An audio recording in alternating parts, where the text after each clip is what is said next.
Assalamualaikum warahmatullahi wabarakatuh. Salam sehat untuk rekan-rekan semua. Perkenalkan, nama saya Fani Wibowo. Di sini saya akan memperagakan pemeriksaan fisik yang berhubungan dengan initial assessment berfokus pada kasus trauma. Penanganan ini diberikan pada kasus trauma secara primer dan sekunder, yang mana akan dilakukan secara tepat, cepat, dan benar.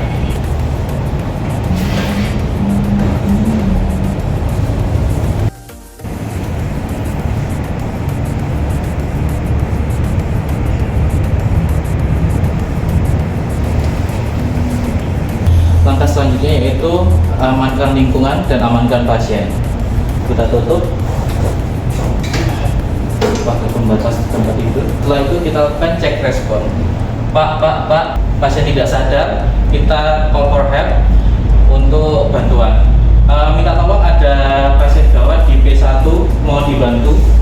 Setelah pasien dinyatakan tidak sadar, kita stabilisasi pasien dengan cara jauh trust sebelum alat datang untuk stabilisasi servikal. Setelah itu kita bisa pasang untuk servikal kollar. Kita geser di bawah dan kita pasang lagi. Kita pasang neck kollar. Bisa pasang monitor ke pasien untuk melihat tanda-tanda vitalnya.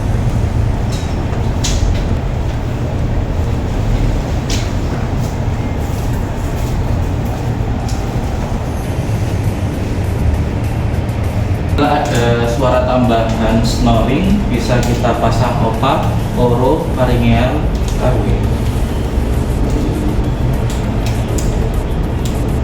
Jika ada tambahan suara gargling, bisa kita lakukan suction.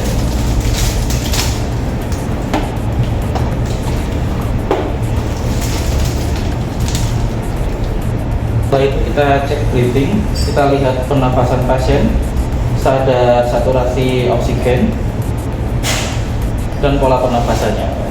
Untuk saturasi oksigen 66, bisa kita berikan non-rebreathing mask atau NRBM dengan tekanan 15 liter per menit.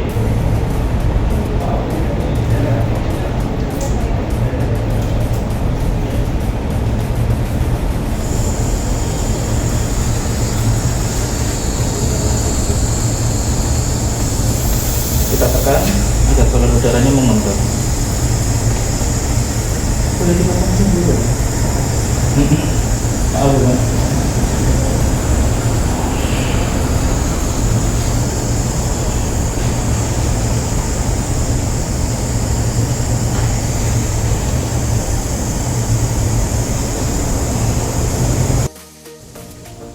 Kita lihat pernapasan pasien dan di sebelah kiri ada tertinggal untuk pola pernapasan. Di sebelah kiri juga ada luka terbuka.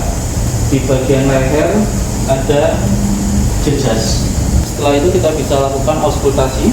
Kita dengarkan bunyi napas pasien.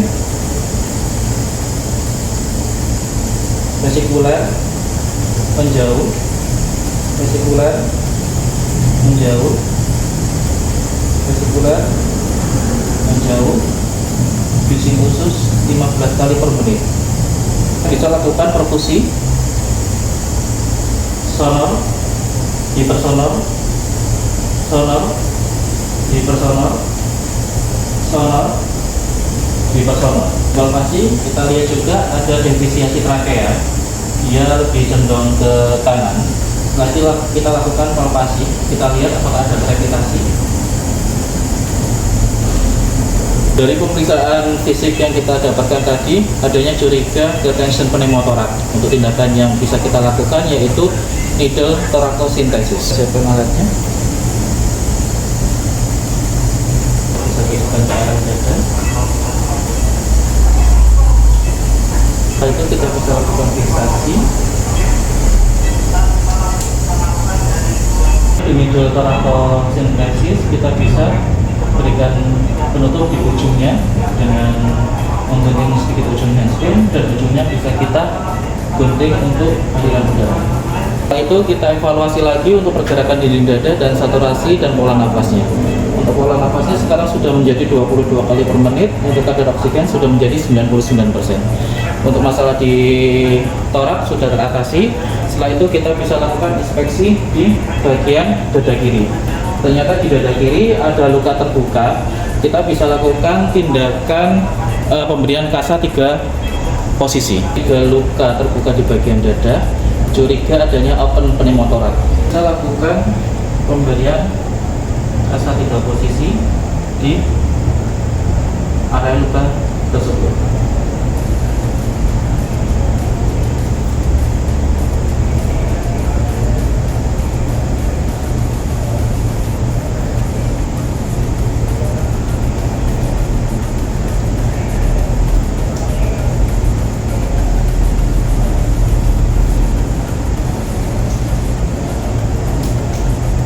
Setelah kita lakukan tindakan tadi, kita evaluasi kembali untuk pola pernafasan pasien. Pola pernafasannya sudah vesikuler, kedua parunya.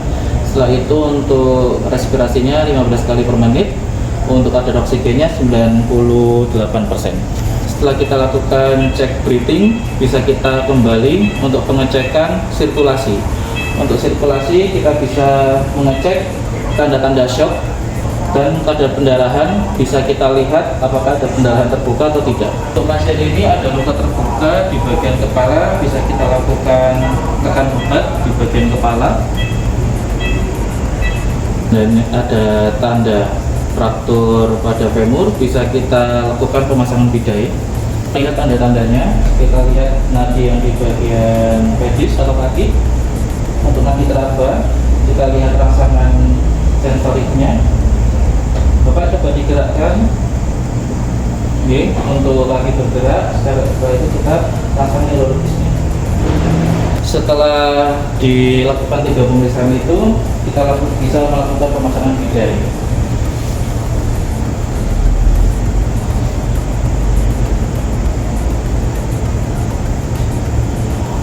Lakukan bidai di bagian kaki, kita bisa cek ulang respon untuk nadi di bagian kaki, sensorik dan motorik pasien. Bisa digerakkan Pak? Terasa. Setelah kita lakukan controlling pendarahan dan pemasangan bidai, kita bisa lakukan pemeriksaan tanda-tanda shock. Itu atrial dingin. Untuk CRT lebih dari 2 detik. Jadi tanda-tanda shock bisa kita lakukan pemasangan infus atau IV line. Pasang IV line atau infus ke pasien untuk mengurangi tanda-tanda shock.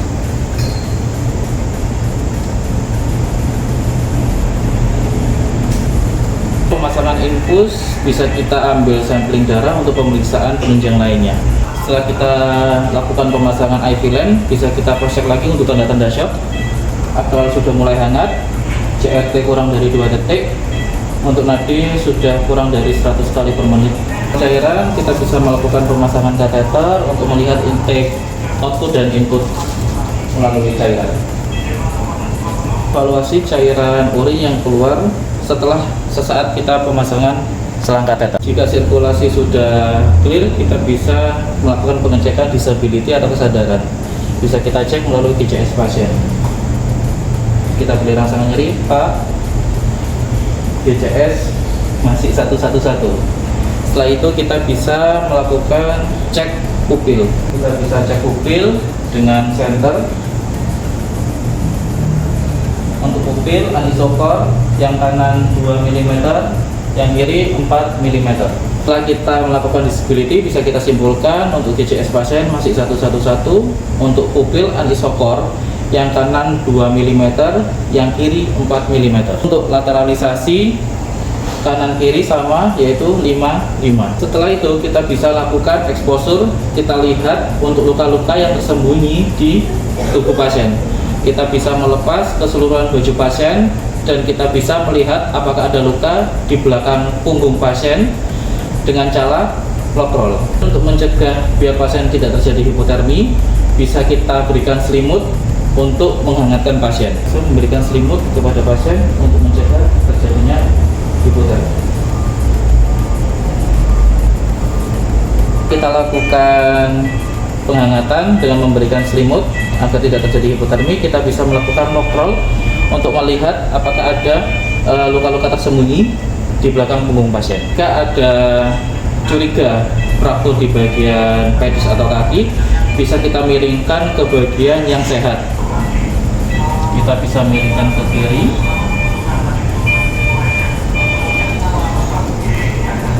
Setelah kita miringkan ke kiri, kita lihat apakah ada jejas, ada luka terbuka, dan lain sebagainya. Jika tidak ada, sudah kita pastikan, kita tutup kembali agar tidak terjadi hipotermi. Setelah itu kita posisikan kembali ke posisi semula pasien. Kita sudah melakukan exposure. Kita bisa lanjut ke tahap pemasangan kulit kateter yang sudah kita lakukan sebelumnya, dan kita catat untuk urin yang keluar saat pemasangan kateter. Setelah itu kita masuk ke tahap bagian G, yaitu pasang gastric tube atau NGT.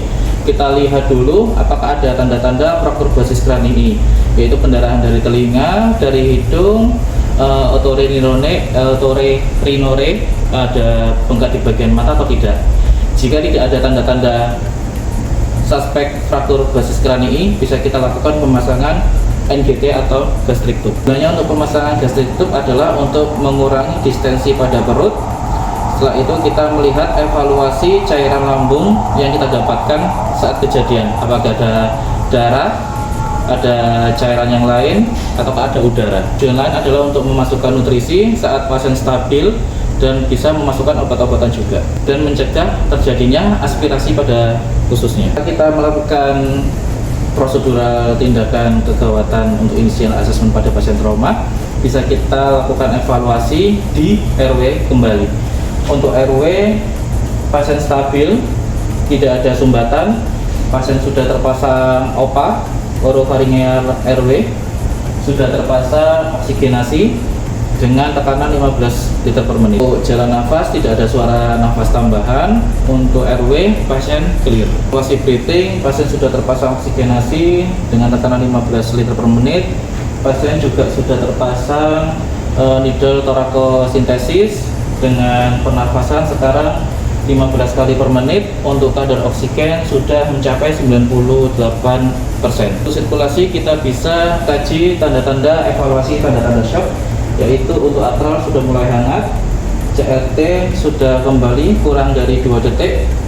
Setelah itu untuk nadi sudah kembali normal kurang dari 100 kali per menit. Setelah itu kita evaluasi untuk produksi urin yang keluar saat pemasangan. Untuk saat ini 500 cc. Untuk evaluasi cukup bagus. Untuk output pasien, untuk primary survei sudah selesai kita lakukan. Untuk langkah selanjutnya adalah secondary survei, yaitu kita bisa melakukan pencatatan terhadap tindakan-tindakan yang sudah kita lakukan, termasuk alat-alat yang dipasangkan ke pasien, bahan habis pakai. Setelah itu untuk catatan perkembangan pasien. Kita lihat lagi untuk luka-luka, kita pastikan tidak ada luka yang tersembunyi.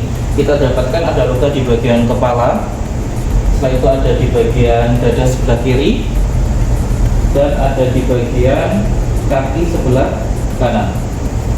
Setelah itu kita pastikan luka-lukanya sudah tertangani atau tidak, dan sudah dilakukan pemberhentian pendarahan atau belum. Kita bisa lakukan evaluasi kembali menggunakan IAPP, yaitu diinspeksi. Kita lihat pergerakan dinding dada pasien. Untuk saat ini pergerakan dinding dada sudah simetris antara kanan dan kiri. Setelah itu untuk auskultasi kita bisa mendengarkan bunyi nafas pasien, vesikuler, vesikuler, vesikuler, vesikuler, vesikuler, vesikuler, pergerakan dinding usus 15 kali per menit.